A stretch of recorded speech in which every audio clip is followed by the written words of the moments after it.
Grey hair are premature greying of hair చాలా మందిలో ఈ మధ్య కాలంలో చూసే మనం సమస్య. ఇది చిన్న ఏజ్ నుంచి స్టార్ట్ అవుతుంది. యంగ్ బాయ్స్ లో అంటే మనం యాజ్ ఎర్లీ యాజ్ 7-8 years నుంచి టీనేజ్ లో కూడా అంటే 15-16 yearsకే హెయిర్ గ్రే అయిపోతుంది. వీళ్ళలో ప్రధానంగా ఏం రీజన్స్ ఉంటాయి, బట్ ట్రీట్మెంట్స్ ఏం అడ్వాన్స్ వచ్చినాయి. ఇప్పుడు రీసెంట్ గా ఈ ట్రెండ్ ఎక్కువైంది.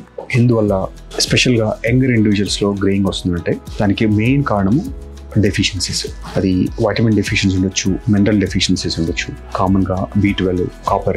చాలా మందిలో ఫుడ్ తిన్నా కూడా అబ్జార్ప్షన్ ఇష్యూస్ ఉండడం వల్ల ఈ డెఫిషియన్సీస్ అంతే ఉంటాయి. సో వీళ్ళ మెలనిన్ దెబ్బతిని యూజువల్గా ఈ గ్రేయింగ్ వచ్చే ఛాన్స్ ఉంటుంది. యూజువల్గా ట్రీట్మెంట్స్ ఎట్లా ఉంటాయి వీటికి? ఇప్పుడు ఇంకా రీసెంట్ అడ్వాన్సెస్ ట్రీట్మెంట్స్ ఏమి వచ్చినాయి. ప్రీమెచ్యూర్ గ్రేయింగ్ ఎప్పుడైనా కూడా ఓన్లీ టాపికల్ ట్రీట్మెంట్స్తో సరిపోతుంది. అంటే మనం తలకు వాడే సొల్యూషన్ తోని ట్రీట్ అవ్వదు. కొన్ని రకాల ట్రీట్మెంట్స్ మనం ఇంట్లో చిన్న పిల్లలు అయితే ఆమ్లా, తర్వాత కర్రీ లీవ్స్, కరివేపాకు కనుక ఫుడ్లో కనుక కొంచెం హై కాన్సన్ట్రేషన్ పెంచితే అది వరకు కొంతవరకు మనం దీన్ని అరికట్టచ్చు. అండ్ కొంచెం టీనేజ్ అంటే more than 20 years వాళ్ళకి ఏమైనా ట్రీట్మెంట్ ఆప్షన్స్ ఉన్నాయా? ఎందుకంటే దీంతో కాన్ఫిడెన్స్ చాలా వరకు పోతుంది కాబట్టి వాళ్ళలో మనం కాంబినేషన్ వైటమిన్స్, మినరల్స్, సప్లిమెంట్స్తో పాటు కొన్ని రకాల టాపికల్ ట్రీట్మెంట్స్, కెఫీన్ బేస్డ్, తర్వాత టెట్రాపెప్టైడ్ బేస్డ్, మెలనిన్ స్టిమ్యులేషన్ చేసే కొన్ని హార్మోన్స్ కాంబినేషన్స్ కలిపి క్రీమ్స్ లాంటి వాడుతాను. అది రెగ్యులర్గా వాడుతూ దాంతోపాటు ఓరల్ మినాక్సిల్ కూడా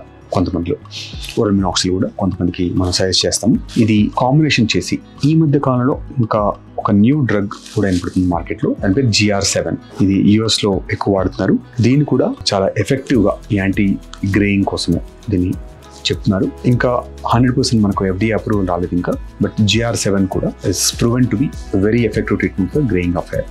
దీంతో కాకుండా మనం laser treatments, hair laser treatments, తర్వాత డర్మా రోలింగ్, తర్వాత హెయిర్ కేర్ జనరల్గా కూడా క్లీన్గా ఉంచుకొని నీట్గా పెట్టుకుంటే కొంతవరకు ఈ గ్రేయింగ్ని మనం రివర్స్ చేసుకోవడానికి అవకాశం ఉంటుంది. జనరల్ డెఫిషియన్సీస్ వల్ల వచ్చిన గ్రేయింగ్ అయితే 60 to 80% రికవర్ అవుతుంది. పిల్లల్లో ఆల్మోస్ట్ 100% రికవర్ అయిపోతుంది. పోస్ట్ 30s, పోస్ట్ 40s లో వచ్చే గ్రేయింగ్ పూర్తిగా రివర్స్ కాకపోవచ్చు. డెఫిషియన్సీస్ వల్ల వచ్చింది కవర్ అయిపోయిన తర్వాత పర్మనెంట్ కనుక మెలనిన్ డ్యామేజ్ అయింటే కొంతవరకు అది రివర్స్ కాకపోవచ్చు, బట్ ఫర్దర్గా వచ్చే ఛాన్స్ మాత్రం ఖచ్చితంగా తక్కువ ఉంటుంది.